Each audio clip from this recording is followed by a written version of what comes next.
শ্ৰদ্ধাৰ অখিল গগৈ ডাঙৰীয়া তথা লুৰিণজ্যোতি গগৈ আজি তিনিখনকৈ জিলাত কিন্তু বানপানীহে হৈ আছে তাত নিৰ্বাচন চলি থকা নাই গতিকে প্ৰত্যেকটো কথাতে পলিটিক্স নকৰিব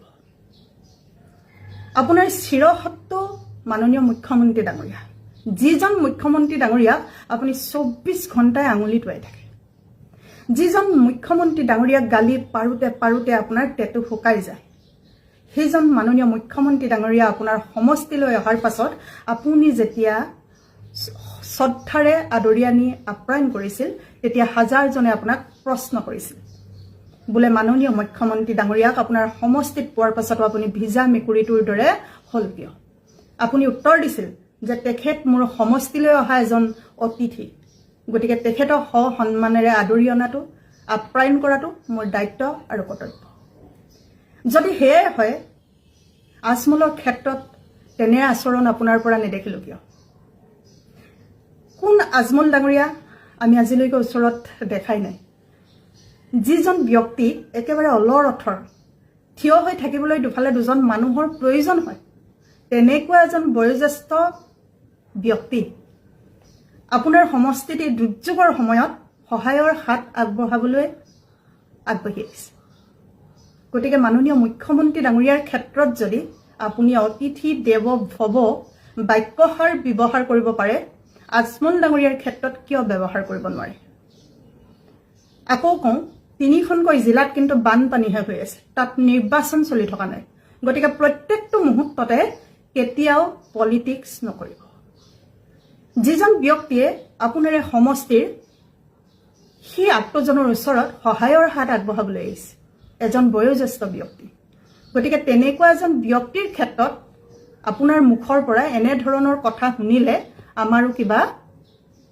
সহ্য কৰিবলৈ টান হয় আপোনাক আমি সদায় ধন্যবাদ জনাইছো কাৰণ আপুনিহে আমাৰ মনৰ কথাবোৰ সদনৰ মজিয়াত সজোৰে উত্থাপন কৰি আহিছে গতিকে সদায় আপোনাক ধন্যবাদ জনাইছো তথাপিও কম তিনিখনকৈ জিলাত কিন্তু নিৰ্বাচন চলি থকা নাই তাত বানপানী হৈ আছে গতিকে প্ৰত্যেকটো কথাতে কেতিয়াও পলিটিক্স নকৰিব যদি আপুনি মাননীয় মুখ্যমন্ত্ৰী ডাঙৰীয়াৰ ক্ষেত্ৰত অতিথি দেৱ ভৱ বাক্যহাৰ ব্যৱহাৰ কৰিব পাৰে আজমল ডাঙৰীয়াৰ ক্ষেত্ৰতো সেই একেষাৰ বাক্যকে ব্যৱহাৰ ৰাইজ এই মহিলাগৰাকীক চিনি পাইছেনে নিজক ভাইৰেল কৰিবৰ কাৰণে কিমান তললৈ নামি গৈছে চাওক তাইক কৈছে বোলে নিজক ভাইৰেল কৰিবৰ কাৰণে বোলে বদৰুদ্দিন আজমল ডাঙৰীয়াক সমালোচনা কৰিছিলে আৰু কৈছে যে আজমল চাহাব এজন ভগৱান স্বৰূপ মই আজমল চাহাবক ক্ষমা খুজিবলৈ কোৱাটো মোৰ ভুল মই গমেই পোৱা নাছিলো আজমল চাহাব এজন ভগৱান স্বৰূপ এনেকৈ ফেচবুকত হাত জোৰ কৰি পেলাই ক্ষমা খুজিলেই নহব কাৰণ আপুনি নিজক ভাইৰেল কৰিবৰ কাৰণে নিজৰ দেউতাৰ বয়সৰ এজন ব্যক্তিক আপুনি অপমান কৰিছে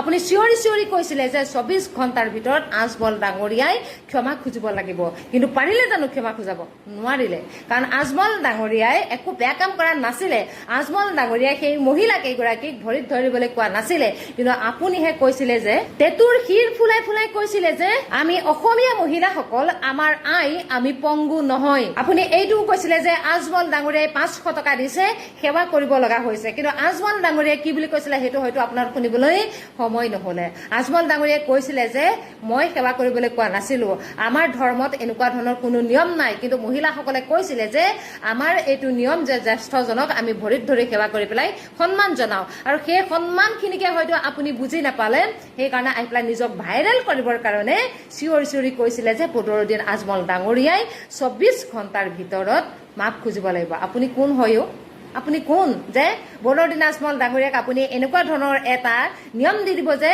আজমল ডাঙৰীয়াক সন্মান কৰিলে আমাৰ অসমীয়া মহিলাই তাৰ বিনিময়ত 24 ঘণ্টাৰ ভিতৰত ক্ষমা খুজিব লাগিব বুলি ক'বলৈ আপুনিনো কোন এতিয়াহে গম পালো যে আপুনি ভাইৰেল হ'বৰ কাৰণে নিজৰ দেউতাৰ বয়সৰ এজন ব্যক্তিকো নেৰিলে আমাৰ কিছুমান মহিলাৰ কি হৈছে বাৰু কিছুমানে ভাইৰেল হ'বৰ কাৰণে নিজৰ দেহা দেখাই দিছে কিছুমানে ভাইৰেল হ'বৰ কাৰণে নিজৰ মানুহজনৰ সন্মান চিনি নোপোৱা হৈ গৈছে আৰু এতিয়া এইগৰাকীক দেখা পালো ভাইৰেল হ'বৰ কাৰণে নিজৰ দেউতাৰ বয়সৰ এজন ব্যক্তিকো তেখেতে এৰি নিদিলে সঁচাকৈ লাজ চৰম বোলা বস্তুটো আপোনালোকে একেবাৰে কিন্তু চিনি নাপায় কাৰণ আপোনালোকৰ ঘৰত চাগে নিশিকালে যে বৃদ্ধজনক কেনেকৈ সন্মান কৰিব লাগে নিজৰ দেউতাৰ বয়সৰ এজন ব্যক্তিক কেনেকৈ সন্মান কৰিব লাগে সেইটো কথা হয়তো আপোনালোকক নিশিকালে আপোনালোকে কিছুমান মহিলাক কিন্তু যি কেইগৰাকী মহিলাই আজমল ডাঙৰীয়া ভৰিত ধৰি সেৱা কৰিছিলে সেই কেইগৰাকী ঘৰৰ মহিলাক কিন্তু ঘৰত চাগে সেইকণ নীতি শিক্ষা আগতে দিছিলে যে ডাঙৰক কেনেকৈ সন্মান কৰিব লাগে, কিন্তু আপুনি 500 টকাৰ বিনিময়ত ভৰিত ধৰিব লগা বুলি কৈ দিব পৰা হৈছিলে। আজি আকৌ কৰজোৰে বিনতি কৰি পেলাই আজি কৈছে যে মোক মাফ কৰি দিয়ক। লাজ লগা নাই? নিজক ভাইৰেল হবলৈ কিমান তললৈ নামি গৈছে, লাজ লগা নাই নে বাৰু? হয়নে নহয় বাৰু ৰাইজ? আৰু কি কৈছিলে আপুনি? আজমল ডাঙৰীয়া বোলে এইখিনি কৰি পেলাই TRP ল'ব খুজিছিলে বুলিও কৈছিলে। 24 ঘণ্টাৰ ভিতৰত মাফ খোজক। এতিয়া পিছে আজমল ডাঙৰীয়া কিয় মাফ নুখুজিলে? লাজ পাইছে নে এতিয়া? আজমল ডাঙৰীয়া কিয় মাফ নুখুজিলে? লাজ লগা নাই? যিজন ব্যক্তিয়ে এনেহেন বানাকাণ্ডৰ দুৰ্যোগৰ সময়ত সকলোকে সহায় কৰিবলৈ আগবাঢ়ি আহিছে, নিজৰ দেউতাৰ বয়সৰ এজন ব্যক্তি, আৰু সেই ব্যক্তিজনকো আপুনি এৰি নিদিলে। নিজক ভাইৰেল হ'বৰ কাৰণে সেই ব্যক্তিজনকো আপুনি সমালোচনা কৰিবলৈ সামাজিক মাধ্যমত উঠি পৰি লাগিলে। হা, আপোনাকতো সকলো ৰাইজে আপোনাক বেয়াকৈয়ে ক'লে। ভালকে কোৱা মানুহৰ সংখ্যাটো একেবাৰে কম। যেতিয়া আপুনি 24 ঘণ্টাৰ ভিতৰত মাফ খুজিবৰ কাৰণে খুব চিঞৰি চিঞৰি কৈছিলে, তেতিয়া কিন্তু আপোনাক প্ৰায় সংখ্যক মানুহে বেয়াকৈ কৈছিলে। কাৰণ মানুহে জানে যে আজমল ডাঙৰীয়া গাত দোষ নাছিলে। আজমল ডাঙৰীয়া এতিয়া মানুহক সহায় কৰিবলৈ অহাটো এতিয়া যেন ভুল হৈ পৰিছে। এতিয়া যে মানুহক সহায় কৰিবলৈও মানুহে 100 বাৰ ভাবিব লাগিব। আপোনালোকৰ লেখীয়া কিছুমান কথা চিন্তা কৰিব নোৱাৰা জ্ঞান শূন্য মানুহৰ কাৰণে, জানেনে বাইদেউ? গতিকে নিজক ভাইৰেল কৰিবৰ কাৰণে ইমান তললৈ নেনামিব যে নিজৰ দেউতাৰ বয়সৰ এজন ব্যক্তিকো আপুনি সুদাই নেৰিলে। গতিকে আপুনি ভাবক কিমান আপুনি জ্ঞানী, কিমান আপুনি জ্ঞান থকা মহিলা। ইমান দিন চশমা পিন্ধা নাই, আজি আপোনালোকে প্ৰথমবাৰ দেখিছে। গৌৰৱ গগৈয়ে কালা চশমা খাই ঘূৰাই ফুৰে। গৌৰৱ গগৈ ভয় খাইছে, ইয়া আল্লাহ, এইটো ভগৱান কোৱা নাই, ইয়া আল্লাহ বদৰুদ্দিন সাহেব যদি মোৰ চিটত উঠি যায়গৈ আর সাপোর্টেড বাই হেমন্ত বিশ্ব শর্মা, এই কথা কয় না, আজমল সাপোর্টেড বাই হেমন্ত বিশ্ব শর্মা, যদি মই উঠি যাওঁ আর মোক উঠাই দিয়ে আমার পার্টিয়ে আর সাপোর্টেড বাই হেমন্ত বিশ্ব শর্মা, মই নাম ললো, নাম লৈ আপুনি ভাও নবঢ়ালে না, নাম লৈ আপুনি ভাও বঢ়াব নালাগে। তো সৰু সৰু মানুহ, মই যদি কথা পাতিম ডাইৰেক্ট চিমলৈ কথা পাতিম না। মোৰতো একটা স্টেটাস আছে, এগুলো নিজের স্টেটাস আছে। ভয় খাই আছে, বিল্লিয়ে ভয় খাই আছে, বাঘ আহিব বাঘ তাত নাযায়। মই ক্লিয়ারফিকেশন দি দিম, সার্টিফিকেট, মই বাঘ মই নাযাওঁ ভাই, আপনি আপোনাৰ ৰাজত্ব চলাওক। যদি আজমল ডাঙৰীয়াই অসমীয়া মহিলাৰ ভৰি চোৱাটো তেওঁ ইমানেই ভাবিলে হ'লে যে মই ভৰি চুলেহে মই পইচা দিম, তেনেকুৱা নিচিনা যদি কথা ভবা হ'লে, তেতিয়াহ'লে প্ৰথম দিনাখনৰ পৰা ভৰিটো এনেকৈ আগবঢ়াই দিলে হ'লে আৰু পইচা দিলে হ'লে। আজি অকল এইটো ভিডিঅ'তে আমি পইচা বিতৰণ কৰা দেখা নাই, আমি আগত বহুত কেইদিনত আৰু বহু ছ'চিয়েল মিডিয়াৰ মাধ্যমত আমি দেখি আছোঁ যে তেওঁ কি বিতৰণ কৰি আছে। যদি ভাবিলে হ'লে যে অসমীয়া মহিলাক ভৰি চুৱাই পেলাইহে তেওঁ পইচা 500 টকা বা কিবা এটা সাহায্য দিব, তেতিয়াহ'লেতো এতিয়া ভৰি চোৱা এইটোতো প্ৰথম কথা নহয়, বা এইটোতো প্ৰথম নহয়। তেতিয়াতো প্ৰথমৰ পৰাই ষ্টাৰ্ট কৰি দিলে হ'লে যে ভৰি চু পইচা লওঁ বা সাহায্য লওঁ, তেনেকুৱাতো হোৱা নাই। অসমৰ মহিলাসকলে এতিয়া বুজি পাইছে যে আজমল ডাঙৰীয়া কেনেকুৱা, বা তেওঁলোকে বুজি পাব যে আমাক পইচা 500 টকা কিমান দৰকাৰী। তেওঁলোকে বুজিব, আমি নুবুজিম, কাৰণ কেলৈ আমি ওপৰতে আছোঁ। তেওঁলোকে বুজিব যে টকা যদি কোনোবাই 10 টকা এটা দিয়ে নহয়, তেওঁলোকক কেনেকুৱা সহানুভূতি হ'ব। বুজি পালে নাই? আৰু আজমল ডাঙৰীয়াই কোৱা নাই যে মই এই ভৰিটো লওঁ পইচা লওঁ, ভৰিটোতে পইচা ভৰিছোঁ পইচা লওঁ, তেনেকুৱাতো হোৱা নাই, বা আমি একো এতিয়া ভিডিঅ' পোৱা নাই। কিন্তু এসোপাৰ অন্ধভক্ত, গু খোৱা ভক্তৰ তেওঁলোকৰ মানসিকতা এইফালে নগৈ সেইফালে গৈছে। আৰু তহঁতৰ যদি আছে তহঁতি দে ভাই, তহঁতি ভৰি চোৱা কি, তহঁতি চুমা খাই পেলাই দে না, তই চুমা খাই দে। এজন বয়োজ্যেষ্ঠ মানুহৰ ভৰিটো চুইছে, সিহঁতৰ ইমানেই আপত্তি হৈছে তহঁতৰ, আচৰিত আৰু ন। হা, এইটো বা সাহায্য দিছে নেকি প্ৰথম? সেই মানুহবিলাকে 500 টকা যে পাইছে, কিমান এটা সকাহ পাইছে, আৰু সেই সকাহৰ বিনিময়ত তেওঁলোকে নিজ ইচ্ছাৰে ভৰিখন চুইছে। আৰু ইয়াতকৈ কোনো ভিডিঅ' নাই, কোনোতো ফটো নাই যে মোৰ ভৰিছোঁ আৰু পইচা লওঁ কৈছে নেকি? মানসিকতাবিলাক প্ৰথমতে, তাৰপিছত ভিডিঅ' বনাবলৈ আহিবি দেই। মানসিকতাবিলাক তহঁতি যা উজনি অসমলৈ ইয়ালৈ তেতিয়াহে গম পাবি। ফিল্ডলৈ ফিল্ডত এনেই কৈ থাকিলে নহ'ব নহয়। অকণমান মানুহে অফেণ্ড হৈছে যে তেওঁ পইচা দিছে, ভৰিত ধৰিছে। এটা কি পৰিস্থিতিত কি হ'ল মই নাজানো। Definitely video' was not in good test. তো ভিডিঅ'টো ভাল লগা ভিডিঅ'টো নহয়। বাকী মই ক'ব খোজা নাই যে মই এনেকৈ টকা দি আছোঁ, মানুহে ভৰিত ধৰি আছে, অলপ অসমীয়া হিচাপেতো গাত লাগিবই। গতিকে কিন্তু পৰিৱেশ পৰিস্থিতি কি আছিল মই নাজানো, আৰু মই বহুত বেছি এইবিলাকত সোমোৱা নাই। কেতিয়াবা মোৰো ভৰিত বয়োজ্যেষ্ঠ মানুহে আহি ধৰি দিয়ে, মোৰো লাজ লাগে, কষ্ট পাওঁ।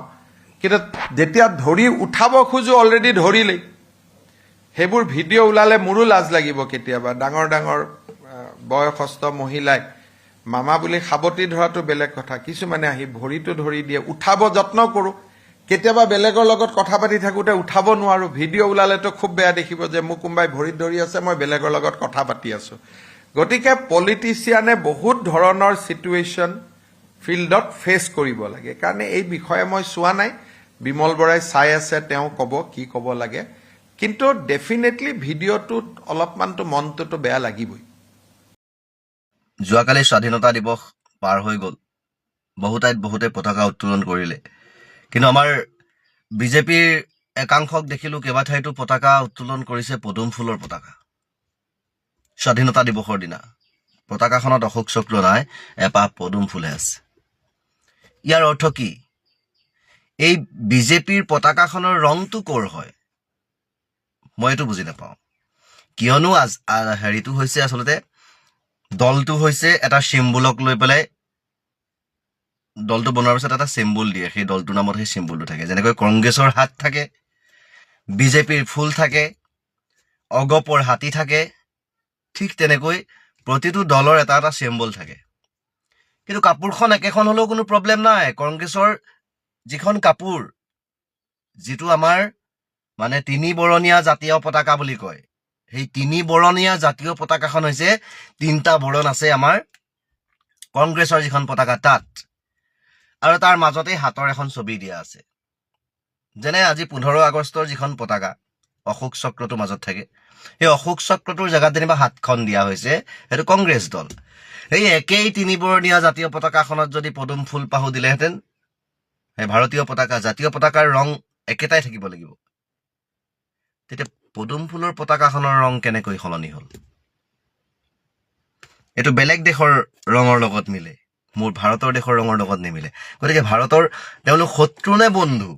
স্বাধীনতা দিৱসৰ দিনাখন যেতিয়া নিজৰ দলৰ পতাকা উৰুৱালে, যিটো বৰণ আমাৰ ৰঙা নীলা হালধীয়া 3টা বৰণেৰে সৈতে হোৱা পতাকাখন, সেইখন পতাকা নহয়।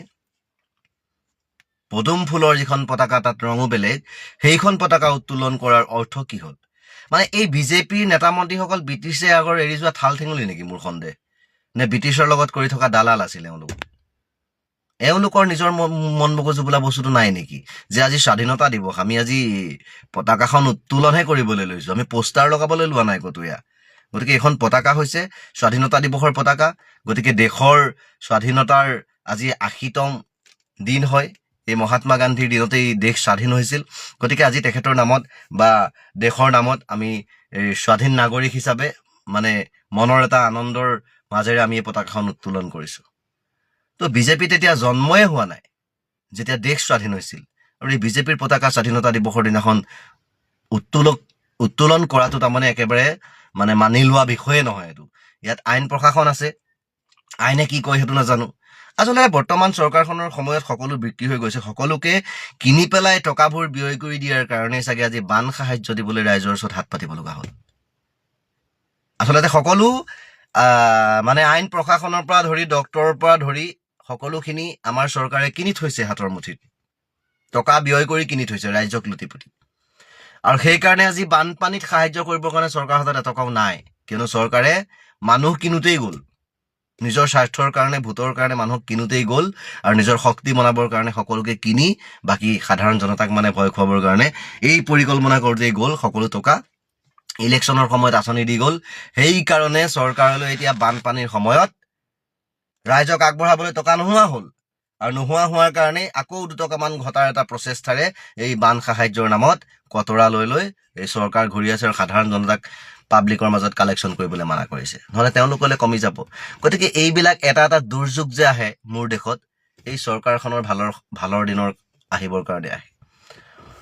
ইলেকশ্যনত মানে পইচা পাতি দি ভোটৰ কাৰণে সকলো শেষ হৈ গ'ল, জিৰ' সময়ত এনেকা এটা দুৰ্যোগ আহি গ'ল, বানপানী, য'ত কোনোবাই ব্যক্তিগত হিচাপে কোটি কোটি টকা অনুদান কৰিলে, আৰু সেই সময়তে একাংশ নেতা মন্ত্ৰীয়ে কালেকশ্যন কৰি পেলাই নিজৰ পুঁজি গৰম কৰিবৰ কাৰণে বুদ্ধি লগাই 2 কোটি 3 কোটি টকাৰ জেগাত 100 কোটি পাৰ কৰি দিলে। গতিকে সেইখিনি এতিয়া ক'ৰবাত ব্যয় কৰিব, সেই ব্যয় কৰোঁতে তাতো মাৰ পৰিব টকা। সেইসকলেও মাৰিব যিসকলে মানে বস্তুটো বনাবলৈ ল'ব, কিবা এটা কৰিবলৈ ল'ব। যিসকলে ঠিকা দিব তেওঁলোকেও মাৰিব, যিসকলে তুলি লৈছে টকাখিনি তেওঁলোকেও মাৰিব। গতিকে এইটো এটা বানপানী নাহিল, এইটো এটা নেতা মন্ত্ৰীসকলৰ কাৰণে এটা ভাল মকা ডাঙৰ এটা বিলিয়নাৰ বনাৰ এটা ব্যৱসায় আহিল। তাৰ বাহিৰে বেলেগ একো হ'ব নোৱাৰে। গতিকে আজি মই এই পদুম ফুলৰ পতাকাখন দেখি গম পাওঁ যে এই চৰকাৰখন অকল স্বাৰ্থপৰ হয়। এই বান সাহায্য তোলাটো নিজৰ স্বাৰ্থৰ কাৰণে তুলিছে, কিয়নো এওঁলোকে স্বাৰ্থৰ কাৰণে গোটেই দেশৰ মানুহে পতাকা উত্তোলন কৰিলে, 3 বৰণীয়া জাতীয় পতাকা, দেশৰ যিখন পতাকা, আৰু এওঁলোকে উত্তোলন কৰিলে নিজৰ দলৰ পতাকা। গতিকে এওঁলোকতকৈ আৰু নিজ স্বাৰ্থপৰ পৃথিৱীত কোনো নাই। তো ধন্যবাদ। Justice for Zubeen Garg. চব অসমৰ ভিতৰত বহুতবিলাক ঘটনা ঘটি আছে। কেইদিনমান আগতে আমি এটা নেক্সাছ লৈছিলোঁ, আপোনালোকক পুলিচে ক'ব যে আধাৰ বাইপাছ কৰিও কেনেকৈ আধাৰ ব্যৱহাৰ কৰিব পাৰি। আৰু এই গোটেইবিলাক কামত আমাৰ অসমৰে কিছুমান মানুহ জড়িত আছে। আমি ভাবিবই নোৱাৰোঁ যে IT-ত আমাৰ মানুহ ইমান আগবাঢ়িছে, কিন্তু পজিটিভ ছাইডটোত নহয়, নিগেটিভ ছাইডটোত। সেইকাৰণে ড্ৰাগছৰ ক্ষেত্ৰতো মই বহুতবাৰ আপোনালোকক কৈছোঁ যে অসমটো এটা ট্ৰেনজিট ৱে। মায়ানমাৰ, মণিপুৰ বা মিজোৰাম, অসমৰ পিছত বেংগল, এনেকৈ আগবাঢ়ি গৈ থাকে। এতিয়া চেণ্ট্ৰেল গভৰ্ণমেণ্টেও বহুতবিলাক কাম হাতত লৈছে, আমিও লৈছোঁ। আৰু নৱজিৎ দাসৰ ঘটনাটোৱে আমাক আকৌ এবাৰ প্ৰমাণ কৰিছে যে সন্মুখত প্ৰত্যাহ্বান কিমান আছে। বাট মই ভাবোঁ যে প্ৰত্যাহ্বানবিলাক আমি গ্ৰহণ কৰিব লাগিব, আৰু আমি এইবিলাকক এৰি দিব নালাগিব। উই হেভ টু ফাইট এ মোৰ ইণ্টেন্স বেটল। আমি যুদ্ধ কৰি থাকিব লাগিব। কি নহ'ল? উজনি জলপ্ৰলয়ত বিধ্বস্ত, তাৰ পিছতো কি নহ'ল? আহকচোন আমি বিচাৰি চাওঁ কি নহ'ল। প্ৰথমতে চিনাক্ত নহ'ল এই দুৰ্যোগৰ মূল কাৰণ কি। চাৰিওফালে কৈ থকা হ'ল, টিভি কেমেৰাই পাহাৰলৈ গৈ দেখুৱাই থাকিলে কেনেকে ক'ত কয়লা খনন চলাইছে, কেনেকে ক'ত বৃহৎ বৃহৎ গাঁতৰ সৃষ্টি কৰিছে, চবেই ক'লে, কিন্তু নকলে কোনে কয়লা খান্দিছিল, কয়লাৰ লগত জড়িত সকল কোন। আশ্চৰ্যকৰ কথা, স্বয়ং চৰকাৰে আজিলৈকে তদন্ত ঘোষণা নকৰিলে। এই যে বিভিন্ন ধৰণৰ চৰ্চা হৈ আছিল, অভিযোগ উত্থাপন হৈছিল চৰকাৰৰ বিৰুদ্ধে, একাংশ মন্ত্ৰী বিধায়কৰ বিৰুদ্ধে, আচলতে কি কৰিব লাগিছিল? তদন্ত ঘোষণা কৰিব লাগিছিল, যদিহে তেওঁলোক সততাত আছে, কিন্তু নকৰিলে। কিয় নকৰিলে? কাৰণটো আপোনালোকে বুজিছে। প্ৰত্যেকেই দেখিছে দিখৌ কেনেকে খান্দিছে, অথচ কোনে দিখৌ খান্দিলে নামবোৰ পোহৰলৈ নাহিল, তদন্ত নকৰিলে। গতিকে এই কামবোৰে হৈ নুঠিল ইমান এটা মহাপ্ৰলয়ৰ পিছতো কিয়? আনহাতে চাওক, বিভিন্ন দল সংগঠনে টিভি চেনেলৰ সন্মুখত চিঞৰি চিঞৰি কয়লা চিণ্ডিকেটৰ লগত জড়িত থকা নেতা, মন্ত্ৰী, বিধায়কৰ নাম ক'লে। তাৰ পিছতো কিন্তু কোনেও আজিলৈকে এই মুহূৰ্তলৈকে সমগ্ৰ বিষয়টোক কেন্দ্ৰ কৰি কোনো এজন লোক ন্যায়ালয়ৰ দ্বাৰস্থ নহ'ল। কিয়? চবে কৈ আছে, আমিও কৈ আছো, প্ৰত্যেকে কৈ আছে, কৈ থাকি কিবা জানো লাভ হ'ব?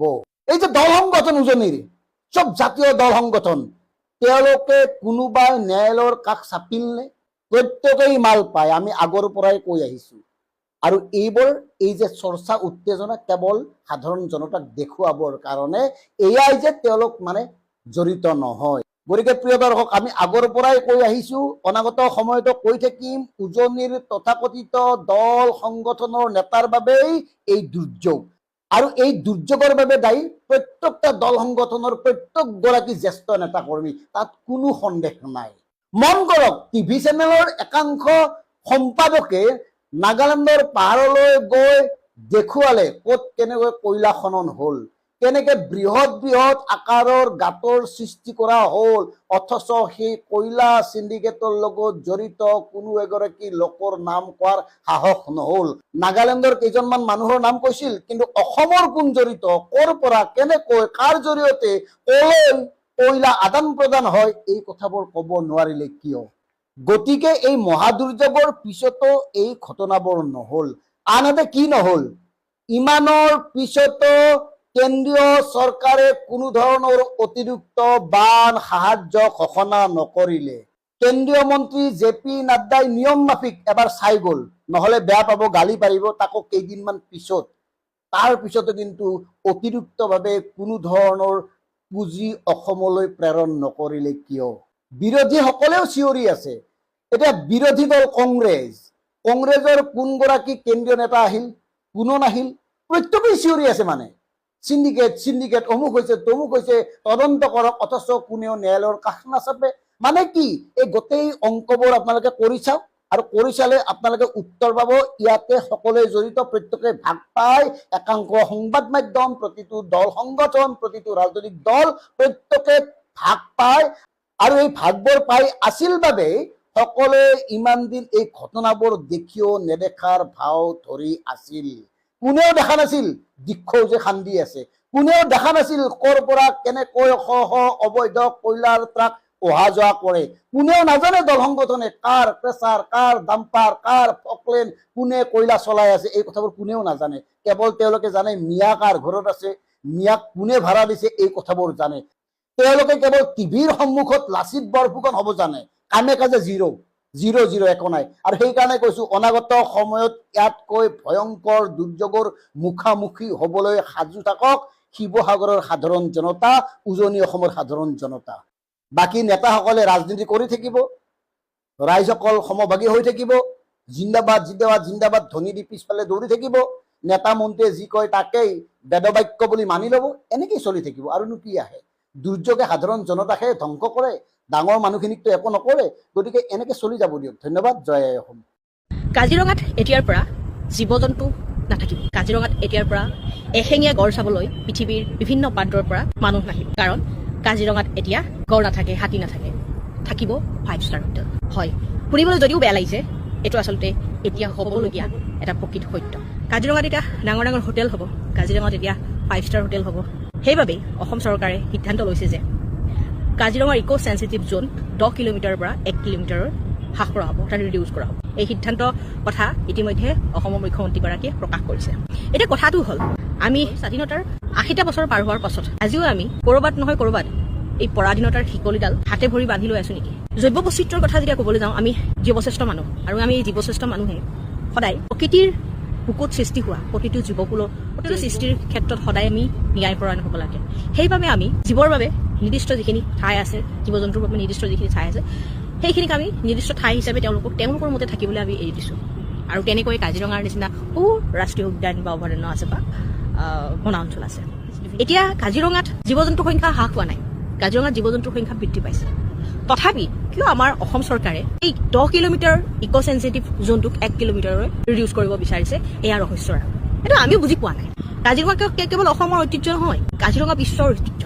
আৰু কাজিৰঙাত মানুহ জীৱ জন্তু, গড়, হাতী চাবলৈ আহে। কাজিৰঙাত মানুহ প্ৰাকৃতিক সৌন্দৰ্য চাবলৈ আহে, কাজিৰঙাত সেউজীয়াবোৰ চাবলৈ আহে। কাজিৰঙাত পৃথিৱীৰ মানুহ 5 ষ্টাৰ হোটেল চাবলৈ নাহে। যিসকলে কাজিৰঙাক জানে তেওঁলোকে ক'ৰবাত যদি জংগল কাম কৰিবলগীয়া হয় তেনেকৈ থাকিব। গতিকে কাজিৰঙাৰ ঐতিহ্যটো কি? এই ঐতিহ্যটো হ'ল সেউজীয়া। আৰু এই সেউজীয়াবোৰক শেষ কৰি জীৱ জন্তুৰ বাসস্থান, জীৱ জন্তুৰ ঘৰ, তেওঁলোকে যেতিয়া বানপানী উঠে দক্ষিণ ফালত থকা কাৰ্বি পাহাৰত তেওঁলোকে আশ্ৰয় লয়। আৰু সেই পাহাৰখনে কাটি পেলোৱা হৈছে, মাটি কাটি আছে। মই ইতিমধ্যে এটা চেনেলৰ মজিয়াত এই কথাখিনি উত্থাপিত কৰিছোৱে। এতিয়া কথাটো হ'ল, এই চৰকাৰখনক আমি প্ৰথমৰ পৰাই কৈছো যে প্ৰকৃতি ধ্বংসৰ যোগ্য বাদ দিয়ক। কিন্তু তেওঁলোকে কাৰ স্বাৰ্থত? বা ষ্টেডিয়াম বনোৱাৰ স্বাৰ্থত, কিবা 5 ষ্টাৰ হোটেল বনোৱাৰ স্বাৰ্থত তেওঁলোকে জীৱকুলক, অসমৰ এটা সম্পদ, পৃথিৱীৰ এটা সম্পদক মৃত্যুৰ গৰাহলৈ ঠেলি দিব বিচাৰিছে। এয়া কোনো মতেই কিন্তু গ্ৰহণযোগ্য নহ'ব বা আমি গ্ৰহণ নকৰোঁ। গতিকে কিহৰ বাবে এই চৰকাৰখনে এনেধৰণৰ সিদ্ধান্ত গ্ৰহণ কৰিছে? এয়া ৰহস্য। দেশৰ এজন ন্যায়াধীশ কেইদিনমান আগত গুৱাহাটীলৈ আহিছিল আৰু তেওঁ এটা কথা কৈছিল তাত, যি উন্নয়নে প্ৰকৃতিৰ ওপৰত প্ৰভাৱ পেলায় তেনে উন্নয়নক আমি উন্নয়ন বুলি ক'ব নোৱাৰোঁ। গতিকে এনেকুৱা ষ্টেডিয়াম, এনেকুৱা 5 ষ্টাৰ হোটেল নালাগে যি 5 ষ্টাৰ হোটেলৰ বাবে আমি কাজিৰঙাৰ ঐতিহ্য মৃত্যুৰ গৰাহলৈ ঠেলি দিব লাগে। কাজিৰঙাক যদি মাৰ্ডাৰ কৰিব লাগে, জৈৱ বৈচিত্ৰ্যৰ ওপৰত ধৰ্ষণ চলাব লাগে, তেনে উন্নয়ন কেতিয়াবা নালাগে। এতিয়া অসম চৰকাৰে কি ভিত্তিত, কিহৰ বাবে এই সিদ্ধান্ত গ্ৰহণ কৰিছে অসম চৰকাৰে বুজিব। কিন্তু আমি অসমৰ প্ৰতিজন নাগৰিকে কাজিৰঙাক ধ্বংসৰ গৰাহলৈ ঠেলি দিব নোৱাৰোঁ। আৰু আমি নমস্কাৰ। পল অনুপল কৰি দিন দাৰ মাহ চলি যুগ যুগ পাৰ হৈ যায়, এইবিলাক শব্দ আমি আজিকালি খুব কমাই ব্যৱহাৰ কৰোঁ। এইবিলাক আমাৰ পুৰণিকলীয়া আগতে চলা। এতিয়া আমি সময় যে গণনা কৰোঁ AM PM বা ডেটবিলাক জানুৱাৰী ফেব্ৰুৱাৰী ইংৰাজী বা পশ্চিমীয়া আমি যিটো দেওবাৰটো যেনেকৈ আমি বন্ধ দিওঁ, ছানডে ক্ল'জ, এইবিলাক আমি পশ্চিমীয়া এটা সংস্কৃতিৰ হিচাপত সমগ্ৰ বিশ্ব চলে, অসমো তেনেকৈ চলে। এতিয়া জেন আলফাৰ কথা আহোঁতে আমাৰ মহামান্য মুখ্যমন্ত্ৰী ডাঙৰীয়াই কৈছে যে এইবিলাক পশ্চিমীয়া ধাৰণা। এই পশ্চিমীয়া ধাৰণাৰ ওপৰত পশ্চিমীয়া ধাৰণাই যি ধৰণৰ হেঁচা দিলে যন্ত্ৰৰ মন্ত্ৰত, সেই হেঁচাতেই বাধ্য হৈ পেলাই শিক্ষামন্ত্ৰী ধৰ্মেন্দ্ৰ প্ৰধানে পদত্যাগ কৰিব লগা হোৱা নাই জানো? আপুনি মুখ্যমন্ত্ৰী মহোদয় জেন আলফা বা নতুন প্ৰজন্মৰ শিক্ষাৰ্থীসকলক ওলাই কৰিবলৈ চেষ্টা নকৰিব।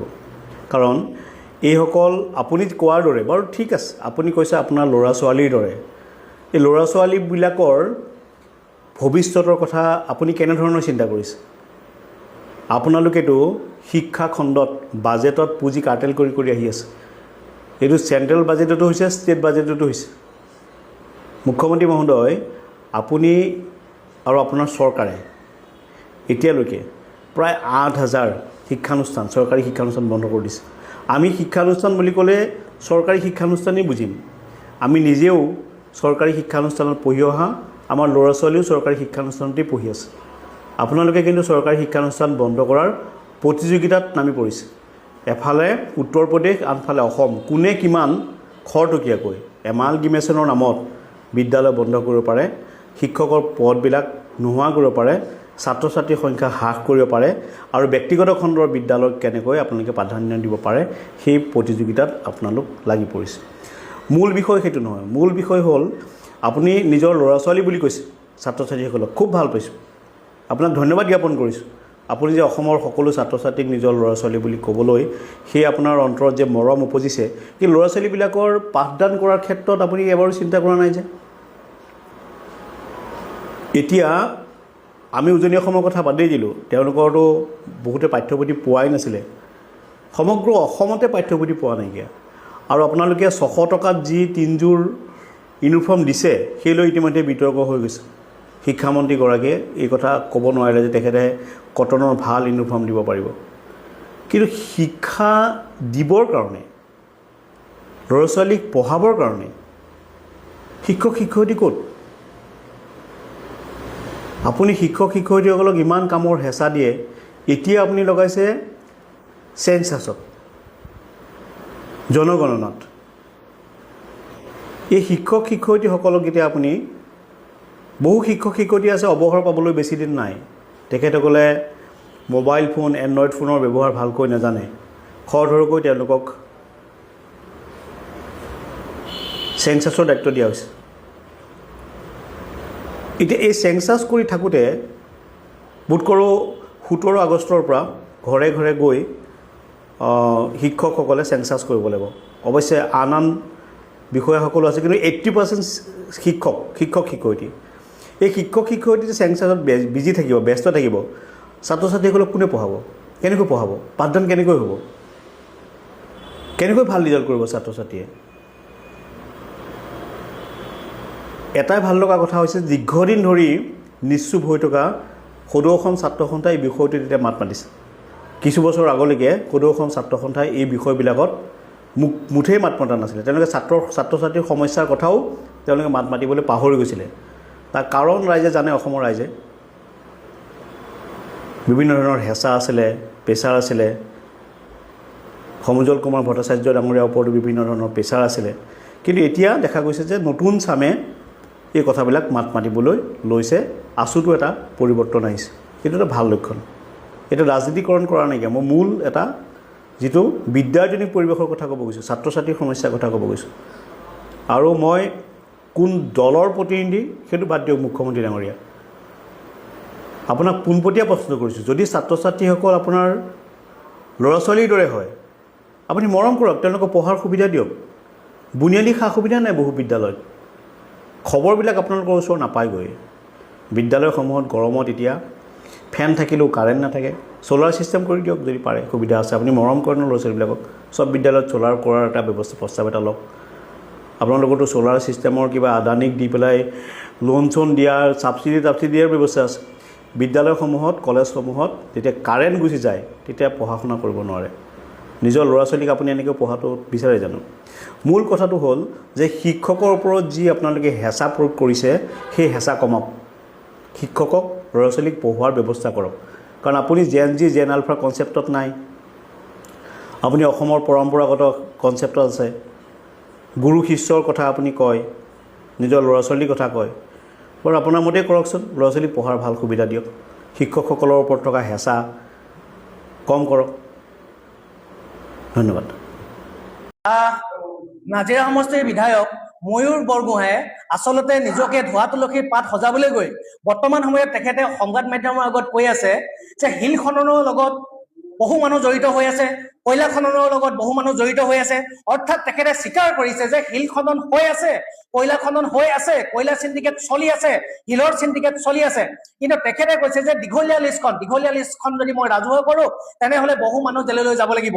গতিকে ময়ূৰ বৰগোহাঁই ডাঙৰীয়াই এই মুহূৰ্তত সেই বৰ্তমান সময়ত যিহেতু এই 19 তাৰিখে অহা মহাপ্ৰলয়ত বহু মানুহ মৃত্যু হ'ল, 100 জনতকৈ অধিক মৃত্যু হ'ল, কিন্তু এই কালপিত বিলাকৰ নাম ময়ূৰ বৰগোহাঁয়ে থৈ দিছে, কোৱা নাই লিষ্টখন জেললৈ যাব বুলি কোৱা নাই। ময়ূৰ বুঢ়াগোহাঁই আচলতে 100তকৈ অধিক মানুহ মৰিব লাগিব নেকি, নাজিৰা, শিৱসাগৰ, যোৰহাটৰ বহু মানুহ মৰিব লাগিব নেকি, তেতিয়াহে তেওঁলোকৰ নাম ৰাজহুৱা কৰিব লাগিব নেকি? নে ময়ূৰ বৰগোহাঁই তেওঁলোকক ভৱিষ্যতে ব্লেকমেইল কৰিবৰ বাবে তেওঁলোকৰ নামবিলাক তেখেতে সংৰক্ষিত কৰি ৰাখিছে? নে এই নামবিলাক ৰাজহুৱা কৰাৰ পিছত যে ইয়াৰ পইচা আচলতে তাৰ পইচা, শিলৰ পইচা, কয়লাৰ পইচা ময়ূৰ বৰগোহাঁই যে ভাগ পায়, এই কথাটো সেই যিসকল লিষ্টত আছে, তেখেতৰ যিসকল লিষ্টত আছে তেওঁলোকে কৈ দিয়াৰ ভয়ত ময়ূৰ বৰগোহাঁই তেওঁলোকৰ নাম ৰাজহুৱা কৰা নাই নেকি? যদি ময়ূৰ বৰগোহাঁই ধোৱা তুলসীৰ পাত হ'ব বিচাৰিছে, যদি ময়ূৰ বৰগোহাঁই 19 তাৰিখৰ অহা মহাপ্ৰলয়ৰ লগত জড়িত নহয়, ময়ূৰ বৰগোহাঁই শিল খননৰ লগত জড়িত নহয়, ময়ূৰ বৰগোহাঁই যদি কয়লা খননৰ লগত জড়িত নহয়, তেনেহলে তেওঁৰ ওচৰত যিখন লিষ্ট আছে লিষ্টখন ৰাজহুৱা কৰক। তেতিয়া গম পাম যে ময়ূৰ বৰগোহাঁই এজন সঁচা বিধায়ক। অন্যথা কিন্তু আমি ভাবিবলৈ বাধ্য হ'ম যে ময়ূৰ বৰগোহাঁই এই লিষ্টখন ৰাজহুৱা নকৰাৰ মূল কাৰণটোৱে তেখেতসকলক ব্লেকমেইল কৰিবলৈ থৈছে। গতিকে মানুহ মৰিছে, 100তকৈ ওপৰত মানুহ মৰিছে। গতিকে এই কালপিতবোৰৰ নাম ৰাজহুৱা কৰক আৰু তেওঁলোকক জেললৈ প্ৰেৰণ কৰক আৰু তেওঁলোকৰ ওপৰত চিবিআই তদন্ত হওক। বানপীড়িত সকলৰ মাজলৈ মুখ্যমন্ত্ৰী মহোদয় আপোনাৰ এটি ভাগিনে অনুৰোধ জনাইছো, আপুনি একদম যুদ্ধম দেহী হিচাপে এবাৰ আহক। আপুনি যেনেকৈ মন্ত্ৰী বিধায়কবোৰক গোটাই লৈ যে একদম তলমূৰ উপকৰিব নোৱাৰাকৈ ধমকি দিয়ে, এক চাট ধমকি দি আপুনি কাম কৰক। খেলি মেলি কৰাকেইটাক যিয়ে হওক, আপোনাৰ ৱাৰ্ড মেম্বাৰে হওক, গাঁওবুঢ়াই হওক, জেললৈ পঠিয়াই দিয়ক। পইচা খেলি মেলি কৰাকেইটা চাব, গাঁওবিলাক আকৌ চূণ তেল সানি ফাৰ্নিচাৰ লৈ জিলিকি পৰিব। আপোনাৰ ওপৰত পুৰা ৰাইজৰ বিশ্বাস আছে, আপোনাৰ তলৰ কিছুমান শিয়ালৰ ওপৰত আমাৰ বিশ্বাস নাই। বদৰুদ্দিন আজমলক গামোচা পিন্ধোৱা মানুহখিনিয়ে আপোনাৰ তলৰ কেইজনমানক কোনোবা দিনা মেখেলা পিন্ধাব যদি এইবোৰ ঠিক কৰি নিদিয়ে। কাৰণ আপোনাৰ ওপৰত এতিয়া পূৰ্ণ বিশ্বাস আছে, আপুনি কৰোঁ বুলিলে ধুমুহা গতিত কাম কৰি দিব। কৰোণা ফেচ কৰিলে, জুবিন গাৰ্গৰ সমস্যা ফেচ কৰিব পৰা মানুহজনে এই 3-4খন জিলাত আপুনি একদম বিন্দাছ পাৰিব। আমাৰ একদম পুৰা দৃঢ় বিশ্বাস আছে। এইটো যদি আপুনি ফ্লপ মাৰে কিন্তু আপুনি জিঅ' গুটি মাৰি যাব আমাৰ ওচৰত। আহক আপুনি ইহঁতক বিধায়ক মন্ত্ৰীবোৰক ধমকি চমকি দি হ'লেও শিৱসাগৰত বহুৱাই একদম গোটেইকেইখন জিলা যি সমস্যা আছে চিজিল কৰি একদম নিজৰ কামত লাগি থাকক। ৰাজনীতি কৰি বস্তুটো দীঘলীয়া কৰি থাকিব, এইবোৰ মোৰ কামনি হ'ব এটা টাইমত।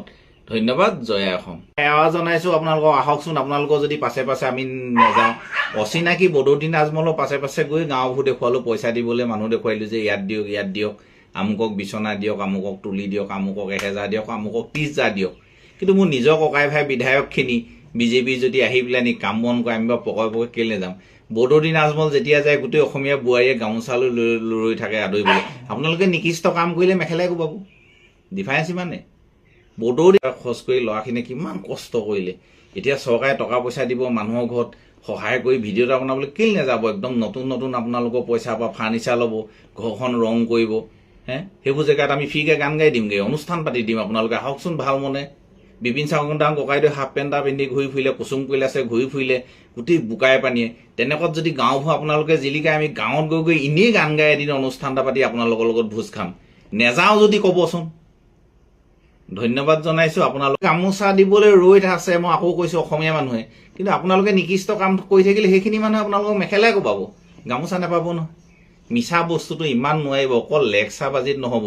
15 আগষ্ট দিনটোত যদি আপুনি ঘোষণা কৰি দিব পাৰিলেহেঁতেন, কোনো চিন্তা নকৰিব, এসপ্তাহৰ ভিতৰত আমি ক্লিয়াৰ কৰি দিম। 1-2ত পাৰে কৰিব আপোনালোকক কৰোঁ বুলিলে। 300 কোটিমান টকা মুখ্যমন্ত্ৰী সাহায্য পুঁজিতে ওলালে, হাফৱাল ঘৰ ওলাই এতিয়া ঘৰত মানুহ সোমাব পাৰিলেহেঁতেন। এইবোৰ সঁচা কথা। আপোনালোকক এতিয়াও সকলোৱে ভাল পায়, আপোনালোকে সঁচাকৈ বিপদত পৰা মানুহখিনিক একদম সঁচা মন লৈ সহায় কৰক। আমি ইউটিউবাৰে বা সামাজিক মাধ্যমত কাম যোৱাকালিৰে পৰা শিৱসাগৰত উত্তপ্ত হৈ থকা এটা বিষয় শিৱসাগৰ জিলাৰ অভিভাৱক মন্ত্ৰী বিমল বৰা ডাঙৰীয়াই যোৱাকালি বদৰুদ্দিন আজমল সন্দৰ্ভত কিছু বক্তব্য আগবঢ়াইছিলে মিডিয়াৰ সন্মুখত, আৰু তেখেতে কালি তেখেতৰ ভাষণ প্ৰসংগতো এইখিনি কথা উল্লেখ কৰিছে। মই কথাখিনি কোৱাৰ আগত এটা কথা কৈ লৈছোঁ, মই কোনো ৰাজনৈতিক দলৰ ব্যক্তি নহয়। দ্বিতীয় কথাটো হ'ল, মই অতি হিন্দুত্ববাদী নেতা সত্যৰঞ্জন বৰাৰ দৰে ব্যক্তিকো বিৰোধিতা কৰোঁ, আৰু সন্দেহজনক নাগৰিকৰ ৰক্ষক ধৰ্মৰ নামত ৰাজনীতি কৰা বদৰুদ্দিন আজমলকো মই বিৰোধিতা কৰোঁ। এতিয়া কথাটো হ'ল, বিমল বৰা ডাঙৰীয়া শিৱসাগৰ জিলাৰ অভিভাৱক মন্ত্ৰী, তেখেতৰ লগত মোৰ ব্যক্তিগত কোনো সম্বন্ধ নাই, তেখেতে মোৰ বিষয়ে নাজানে। কিন্তু মই মোৰ বিষয়ে জানিবও পাৰে, সেইটো তেখেতে জানিব, কিন্তু মই তেখেতৰ বিষয়ে জানো। কাৰণ মই যিখন কলেজত পঢ়িছিলোঁ জে বি মহাবিদ্যালয়ৰ তেখেত এক্স ষ্টুডেণ্ট, আৰু লগতে মই যিটো হোষ্টেলত আছিলোঁ জে বি কলেজৰ হোষ্টেলৰ তেখেত ছিনিয়ৰ আছিলে, আৰু তেখেতৰ সেইকাৰণে ব্যক্তিত্বৰ কথা কিছু মই জানো। আৰু বিগত সময়ত তেখেতে সাংস্কৃতিক মন্ত্ৰী হিচাপে যিখিনি কৰ্মদক্ষতা দেখুৱাই আহিছে সেইখিনিক মই সন্মান কৰোঁ। আৰু এই দুৰ্যোগৰ সময়ত শিৱসাগৰত থাকি শিৱসাগৰৰ অভিভাৱক মন্ত্ৰী হিচাপে তেখেতে যিখিনি কৰ্মদক্ষতা প্ৰকাশ কৰিলে এইখিনিক আমি কৃতজ্ঞতা স্বীকাৰ কৰিছোঁ, আৰু সমগ্ৰ সচেতন শিৱসাগৰবাসীয়ে সচেতন মহলে এই কথাখিনি দৃষ্টি নিক্ষেপ কৰিছে, চাই আছে। দিনে নিশাই বানাক্ৰান্তৰ মাজত থাকি বোকাপানীৰ মাজত তেখেতে যথেষ্ট কষ্ট কৰিছে, আৰু লগতে পানী নিষ্কাশনৰ ক্ষেত্ৰত বিশেষকৈ শিৱসাগৰ সমষ্টিৰ পৰা পানীখিনি নিষ্কাশন কৰাৰ ক্ষেত্ৰত তেখেতে নেতৃত্ব লৈছে। এইটো আমি সকলোৱে দেখি আছোঁ। এতিয়া কথাটো হ'ল যে যোৱাকালি তেখেতে যিখিনি কথা কৈছে তাৰপিছত আমি দেখিবলৈ পালোঁ যে ছ'চিয়েল মিডিয়াতেই হওক বা অন্যান্য মাধ্যমত তেখেতক খুব বেয়া ধৰণে সমালোচনা কৰা হৈছে। সমালোচনা গঠনমূলক হ'লে ভাল, কিন্তু যেতিয়া সমালোচনাবিলাক অশ্লীল হয়, সমালোচনাবিলাকৰ যেতিয়া যুক্তিসংগত নহয়, কোনো যুক্তি নাইকিয়া সমালোচনা কৰে, সমালোচনাৰ নামত যেতিয়া সমালোচনা কৰে, অন্ধৰ দৰে যেতিয়া সমালোচনা কৰে, অশ্লীল বাক্যৰে যেতিয়া সমালোচনা কৰে, এইবিলাক আচলতে আমি জাতীয় সংগঠনৰ এগৰাকী কৰ্মী হিচাপে মানি ল'বলৈ টান পাওঁ। আৰু বিশেষকৈ শিৱসাগৰীয়া হিচাপে আমি এইখিনি দেখি আছোঁ, তেখেতে যিখিনি ভাল কাম কৰিছে, আৰু এই সময়ত তেখেতক এনেকৈ ধৰণে সমালোচনা কৰাৰ কোনো যুক্তি নাই। এইকাৰণে যুক্তি নাই বুলি কৈছোঁ, তেখেতে যিকেইটা কথা ক'লে মই প্ৰশ্ন কৰিছোঁ, কোনটো মিছা কথা ক'লে? কোনটো মিছা কথা ক'লে? বদৰুদ্দিন আজমল ডাঙৰীয়াৰ নেতৃত্বত বিগত সময়ত যিখিনি কাণ্ড সংঘটিত হৈ গৈছে সেইখিনি কলংকিত ইতিহাসৰ কথা কোনে নাজানে? কোনে নাজানে অসমৰ? আমি কিয় বিৰোধিতা কৰোঁ? তেখেতৰ কলংকিত অধ্যায়বিলাকৰ কাৰণেইতো আমি বিৰোধিতা কৰোঁ। যেতিয়া নিৰ্বাচন আহে অন্যান্য ৰাজনৈতিক দলসমূহে তেখেতক মিত্ৰ দল হিচাপে কিয় নলয়? কিয় নলয়? আজি চৰকাৰী পক্ষও নলয়, আজি বিৰোধী পক্ষও বিৰোধী ঐক্যমঞ্চত যে তেখেতক নলয়, কিয় নলয়? তেখেতক যে একাষৰীয়া কৰি থয়, তাৰ কাৰণ থাকিব লাগিব। এতিয়া আমি কথাটো হ'ল, আমাৰ দুৰ্যোগ এটা আহিছে, দুপইচাৰ আশাত আমি সেইবিলাক কথা পাহৰি যাম, নে নেদেখাৰ ভাও ধৰিম, নে নুশুনাৰ ভাও ধৰিম? এইবিলাক আমাৰ দ্বাৰা নহয়। সেইকাৰণে আমি কথাবিলাক কৈ দিওঁ পোনে পোনে, যিটো সত্য বুলি ভাবোঁ, নিজৰ মনত যিখিনি আহে সেইখিনি আমি পোনপটীয়াকৈ কৈ দিওঁ। কোনোবাই বেয়াকৈ সমালোচনা কৰে, বেয়াকৈ গালি পাৰে, এইবিলাক আমি কেয়াৰ নকৰোঁ। আৰু নিশ্চিতভাৱে এটা কথা আমি দেখিয়ে আছোঁ যে উজনি অসম শিৱসাগৰ ধুবুৰী বনাই দিম বুলি কোৱা মানুহক সোঁহাত বাঁহাত কৰি লৈ তেখেতে লৈ ফুৰে। সেইবিলাক মানুহক তেখেতে টিকেট দি এতিয়াও নগাঁৱত আকৌ টিকেট দিবলৈ লৈছে, তেনেকুৱা ধৰণৰ ব্যক্তিক। গতিকে তেখেতৰ ওপৰত বিশ্বাস কেনেকৈ কৰিম? উজনি অসম যে নামনি অসমৰ দৰে বহু জেগাত যেতিয়া নামনি অসমত যেনেকৈ মিনি বাংলাদেশ হৈ আছে, উজনি অসমত যে অনাগত সময়ত তেনেকুৱা নকৰিব, সেইটো বিশ্বাস কেনেকৈ কৰিম? কিহৰ ভিত্তিত বিশ্বাস কৰিম? বিশ্বাসটো নকৰিম নহয়। কোনোবাই গৌডাউন হ'ব পাৰে তেখেতৰ ওচৰত, এই বুলি আমিতো হোৱা নাই। আমিও প্ৰথমৰে পৰা উজনি অসমৰ বিশেষকৈ শিৱসাগৰ ফালত আমি শিৱসাগৰ ফালৰ পৰা কৈ আছোঁ, ইয়াত কোনো ধৰণৰ অবৈধ বিদেশী নাগৰিকক সংস্থাপিত হ'বলৈ দিয়া নহ'ব। এইবিলাকত আমাৰ দৃষ্টি আছে আৰু দৃষ্টি থাকিব। কোনোবাই শৰণাপন্ন হ'লে বুলি আমি নহয়, এইটো স্থিতি আমাৰ অটুট থাকিব, অটুট থাকিব, একদম স্পষ্ট কথা। গতিকে সচেতন মহলে বিষয়বিলাক চাই আছে, ৰাইজে কথাবিলাক বিবেচনা কৰিব। সমালোচনাৰ নামত সমালোচনা নহয়। আমি কোনো বিশেষ ব্যক্তিক আমি ক্ৰেডিট দিবলৈও যোৱা নাই, আমি ক্ৰেডিট ল'বলৈও যোৱা নাই, কিন্তু যিটো প্ৰকৃত সত্য সেই সত্য কথাটোহে কৈছোঁ। আৰু বহুত কথা আছে, লাহে লাহে লাহে লাহে এইবিলাক কথা ফাদিল হ'ব, এইবিলাক কৈ যাম, এইবিলাক উপস্থাপন কৰি যাম। এইখিনি কথা মাত্ৰ আজি ক'লোঁ, কাৰণ এই বিষয়টো চৰ্চিত হৈ আছে এই মোমেণ্টত। স্বাধীনতাৰ পৰৱৰ্তী সময়ত অসমত প্ৰথমটো দুৰ্যোগ হৈছিল 1950 বৰ ভূমিকম্প, আৰু দ্বিতীয়টো দুৰ্যোগ, সেই পৰ্যায়ৰ দুৰ্যোগ বা তাতকৈ অধিক ভয়াৱহ দুৰ্যোগ আহিল যিটো বান, উজনি অসমৰ যিটো বান। উজনি অসমৰ শিৱসাগৰ, নাজিৰাকে ধৰি যোৰহাট, চৰাইদেউ শেষ কৰি পেলালে গোটেই। আৰু এই বান যি দেখা পাইছে তেওঁ বুজি পাব। এই মুহূৰ্তত আটাচুৰ সভাপতি, আটাচুৰ দুভাগ হৈছে ইতিমধ্যে, আটাচুৰ দুভাগ হৈছে, এটা ভাগ মিলন বুঢ়াগোহাঁই। তেওঁ এখন সংবাদমেলৰ জৰিয়তে তেওঁৰ বাবে এই মুহূৰ্তত আটাইতকৈ ডাঙৰ কথাটো কৈছে, তেওঁৰ সন্মুখত দেখা ডাঙৰ প্ৰশ্নটো হৈছে যে অখিল গগৈয়ে বহু টকা পাইছে বান সাহায্যৰ নামত, টকাবিলাকৰ হিচাপ দিব লাগে। এই কথাটো এই মুহূৰ্তৰ এইটো বিষয় নেকি? মূল বিষয় কিমান টকা পাইছে অখিল গগৈয়ে, কিমান টকা পাব পাৰে? হিচাপটো মুখ্যমন্ত্ৰীৰ হাতত আছে, মুখ্যমন্ত্ৰীয়ে জানে, কাৰণ মুখ্যমন্ত্ৰীয়ে প্ৰেক্টিকেল ফিল্ডত দেখা পায় মানুহে কিমান টকা দিয়ে। কিন্তু মানুহে সহায়ৰ হাতখন আগবঢ়াব বিচাৰিছে, মানুহৰ লগত থাকিব বিচাৰিছে। আৰু যি দুৰ্যোগ আহিল উজনি অসমত, এই ভিডিঅ' বা এইবিলাক দৃশ্যত তেওঁ মিলন বুঢ়াগোহাঁয়ে নিশ্চয় জানে যে নেপালী খুঁটি সমূলি শেষ হৈ গ'ল, আৰু নেপালী খুঁটি এদিনত গঢ়োৱা নাছিলে। যুগ যুগৰ 12 বছৰ যদি এটা যুগ ধৰা হয়, যুগ যুগৰ সাধনা তপস্যাৰ ফল আছিল নেপালী খুঁটি।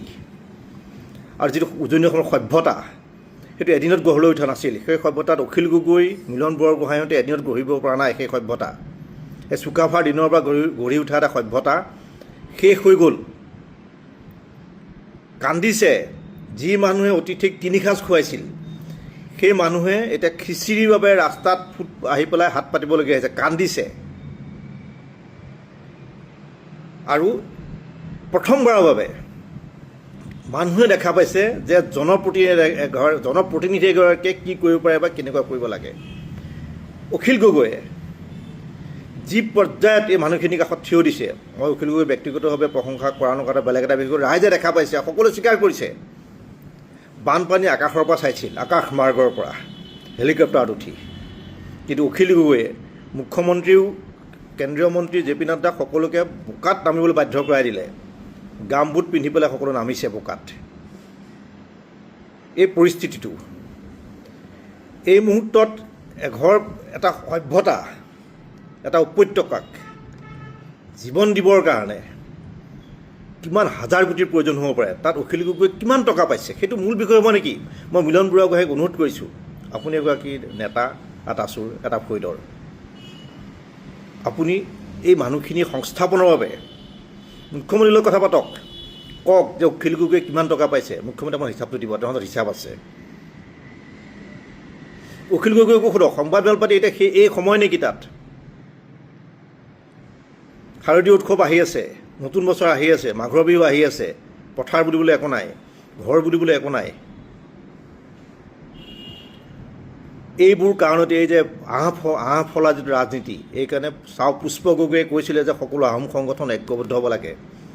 মই এতিয়া বিচাৰি ফুৰিছোঁ দয়ানন্দ বৰগোহাঁইক, মই যথেষ্ট শ্ৰদ্ধা কৰোঁ, শিক্ষিত শিক্ষাবিদ, তেওঁ এটা ভূমিকা পালন কৰিব লাগে, তেওঁ যথেষ্ট ব্যক্তিগতভাৱে শ্ৰদ্ধা কৰোঁ। কিন্তু বিজেপিৰ তোষামোদ কৰি থাকিলে নহয়, বা অখিল গগৈ তোষামোদ কৰি থাকিলে নহয়, বাস্তৱলৈ যাওক, এই সভ্যতাটো ৰক্ষা কৰক। আৰু সহজ নহয় এই মুহূৰ্তত।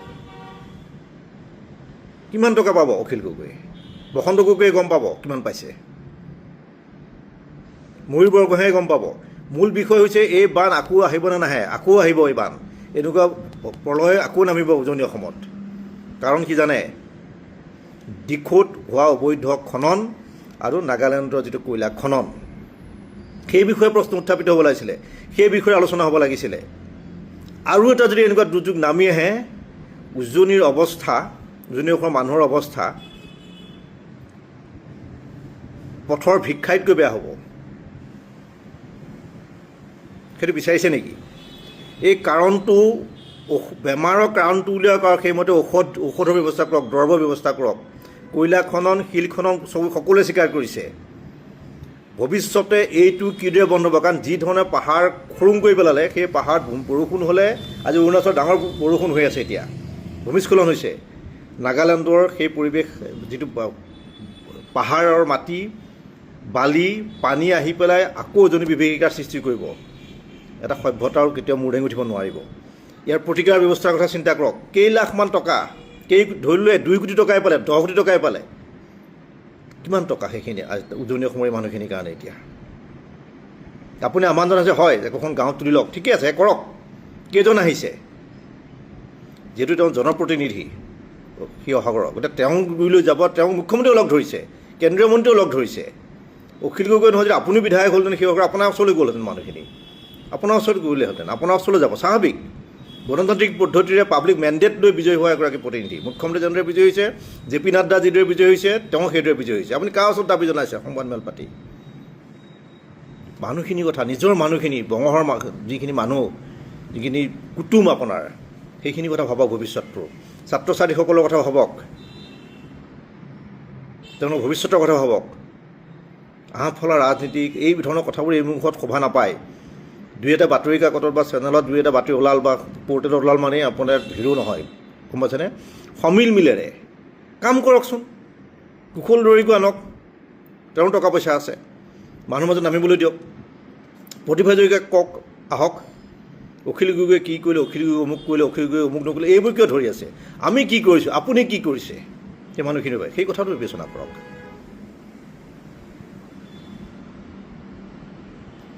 কিছুমান কথা স্বীকাৰ কৰিবই লাগিব।